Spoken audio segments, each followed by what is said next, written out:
The Ministry of Education is alive to the fact that more than 15% of learners in the school system comprise of learners who have disabilities and special needs.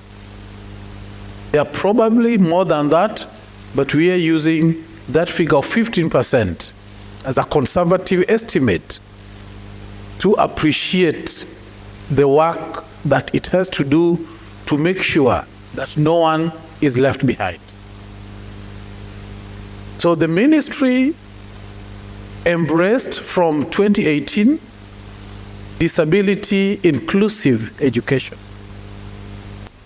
And that starts by identifying the learners, the different children who are presented before it, because of the belief in early intervention.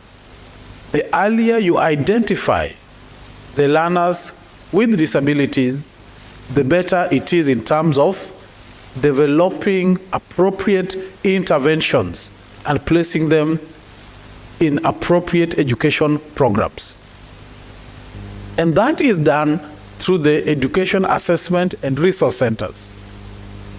And moving forward, because the ministry is just beginning the current planning period through the sector strategic plan, a lot of technology is going to be incorporated in the functional assessment process.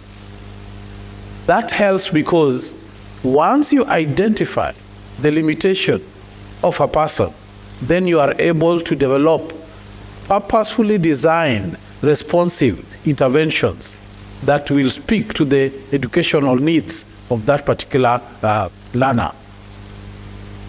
Beyond that, since 2013, the ministry has had several interventions that incorporate the use of technology in the teaching learning process. It started with a digital literacy program where learners with different disabilities were provided with devices. But the ministry has since learned that that is not adequate. And it has, in using some of its specialized agencies, specifically the Kenya Institute of Curriculum Development, developed accessible, appropriate content, so which is accessible right from the lower level up to the higher classes. And especially as the CBC is being rolled out, the ministry is determined that no learner with disability is going to be left behind in terms of accessible and appropriate content. One of the most important things that the ministry has done is to lay down the policy framework that embraces disability inclusive education. And that is captured in the sector policy for learners and trainees with disabilities of 2018, which clearly states the intention and the plan of the ministry to make sure that education is as inclusive as it can possibly be.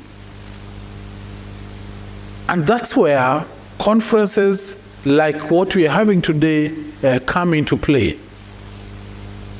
With conferences like this, we get to learn and hear from different countries, different individuals that bring on board different perspectives.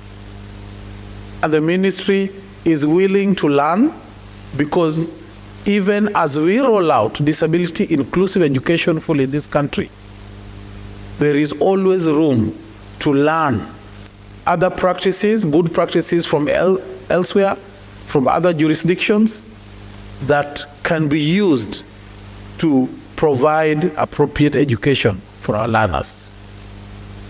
And so, in the current plan, the ministry is ensuring that digital solutions, technological solutions, are fully incorporated at all levels.